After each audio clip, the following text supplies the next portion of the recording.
Hi friends, good morning. ఆవాలు మనం నాటుకున్నాం కదా ఫ్రెండ్స్, ఆవ గింజలు చూడండి, మెంతం కూరలాగా వస్తుంది ఫ్రెండ్స్. సో చాలా హెల్త్ బెనిఫిట్స్ ఉన్నాయి ఫ్రెండ్స్. ఆవ ఆకులు ఆకుకూరలో కానీ లేదంటే సపరేట్గా ఆకుకూర వండుకోవచ్చు, పప్పులో వేసుకోవచ్చు, పికిల్స్లో వేసుకోవచ్చు. సో ఆవ ఆకులు హెల్త్ బెనిఫిట్స్ తెలుసుకుందాము. ఇందులో విటమిన్ సి ఉంటుంది, యాంటీ ఆక్సిడెంట్స్ ఉంటాయి, న్యూట్రియంట్స్ ఉంటాయి. అంతేకాదు ఫ్రెండ్స్, క్యాన్సర్కి చాలా చాలా మంచిది.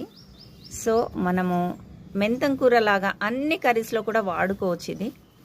సో ఖచ్చితంగా మనము ఆవాలు మన ఇంట్లోనే ఉంటాయి కదా. సో ఆవాలు అలా పాట్లో మనం వేసుకొని ఇలా పెంచుకొని తింటే హెల్త్కి ఎంతో మంచిది ఫ్రెండ్స్.